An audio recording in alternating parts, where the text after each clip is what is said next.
good for you, good for your health, good for everything about you. Your mental health, your physical health, it really is good. And here's why. I used to be a window cleaner, surprise, surprise.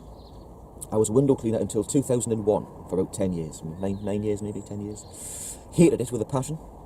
And toward the end, I had to look for another job because my right hand was withering away. At night, I couldn't straighten it out. I lost all the fingerprints on my hand. Had nothing there at all. It was just plain. The skin would just flake off, and it was horrible. And even when I stopped window cleaning for years and years, I would get occasional problems with the hand, but the fingerprints never ever returned. I always had problems with it. Must have been the detergent in the hand. It was something. I just always had problems with it. And then about 6 months after I left the organisation, looked at my hand, and it's just a normal hand with fingerprints back. That might sound ridiculous to you, but it's too much of a coincidence to me because the stress was gone and the anxiety was gone. So it's got to have a good impact on you as a person. So that's one thing. Physically, my hand, I've got a normal hand again, which sounds strange, but I don't take it for granted. I've got a normal hand. When I was a child, not a Jehovah's Witness, not religious at all, not brought up in a religious household or anything, I was quite a chill kid. I never got angry, never had any problems with mood swings or temper.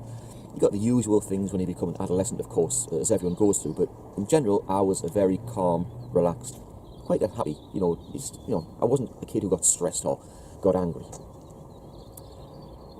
22 years in the Jehovah's Witness religion changed me, and the longer I was in there, the more anger I seemed to have within me, and I wouldn't always express it, but it would just bubble and simmer away, and then bang, I would just explode in anger. The kids would go running because they really saw me like that, and they would just scarper.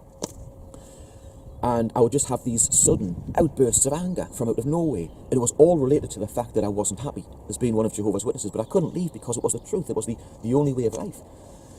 So the anger was about the Jehovah's Witness way of life, how I didn't enjoy it, but you had to have this fake smile and pretend to be happy.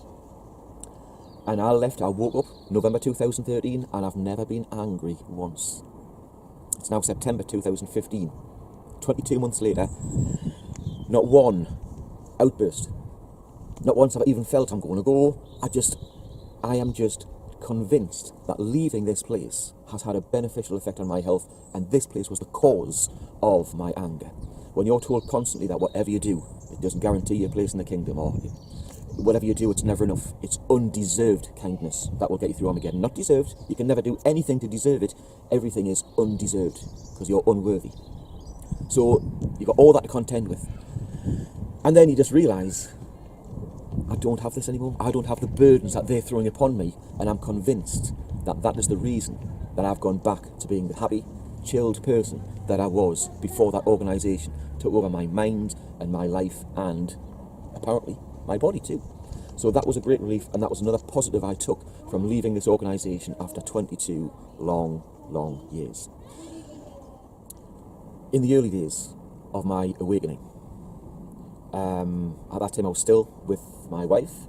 We had a dog, and I would deliberately go to the park or down to the field to walk the dog and throw the ball for it for quite a while, to really take me time, more than I would usually take, because on my phone I was reading Crisis of Conscience by Raymond Franz. Raymond Franz, an ex-governing body member.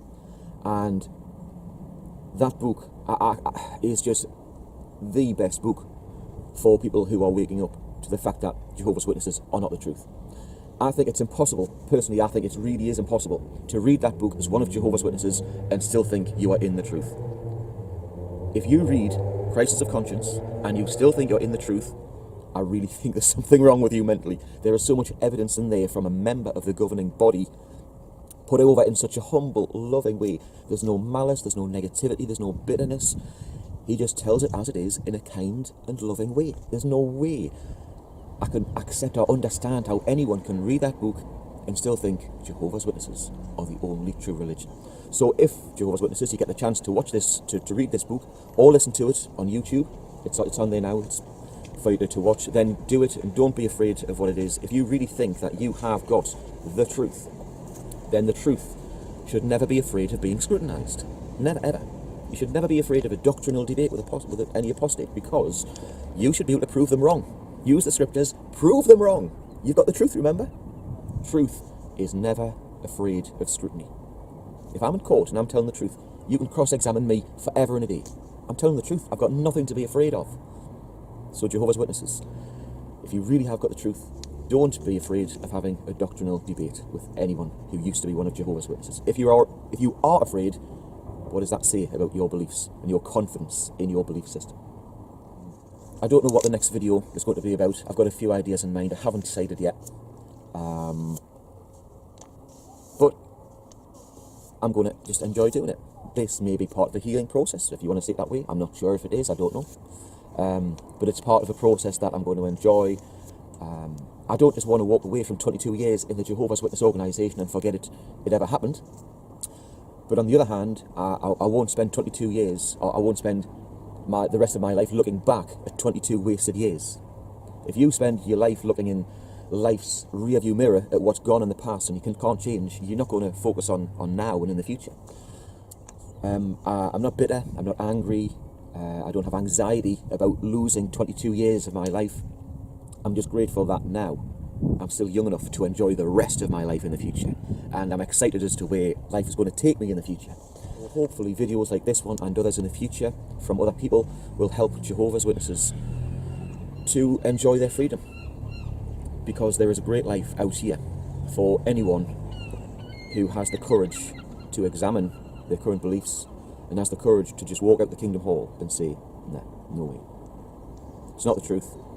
I want my life back.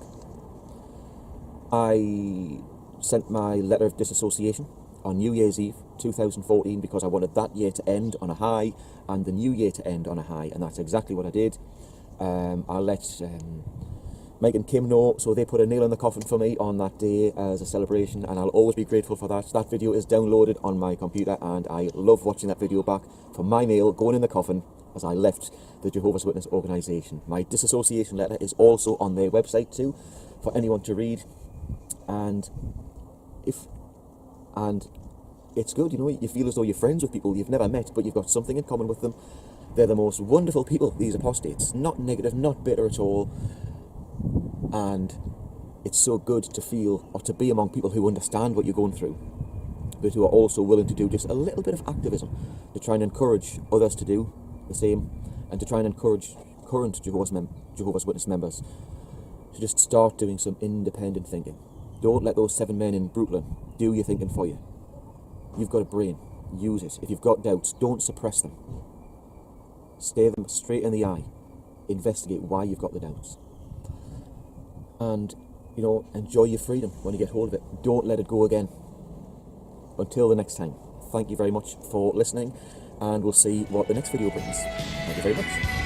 I've seen this happen in other people's lives, and now it's happening in mine. I've seen this happen in other people's lives, and now it's happening in mine.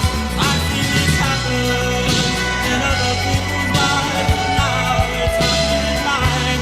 I've seen this happen in other people's lives, and now it's happening in mine. I've seen this happen in other people's lives, and now it's happening in mine.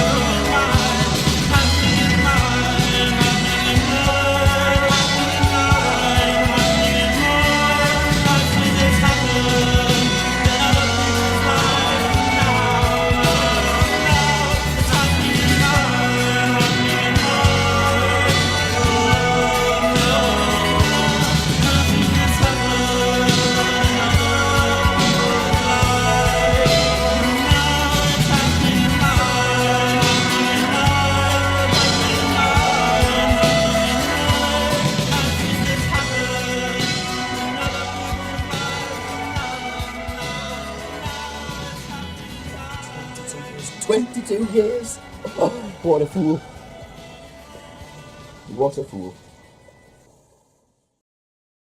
Yeah, Dr. Jason Morrison, theologist again. I just want to say thank you for watching the videos, and I hope you got plenty of self-rediscovery and freedom out of it. If you watched it on YouTube, please share or like, maybe even comment. If you watched it on Facebook, like, comment, share. But most of all, get out and live. This isn't a rehearsal. You've got a one-off life. Don't let your loyalty and your faithfulness blind you to the life that you should be experiencing. Till the next video, thank you for watching, and bye for now.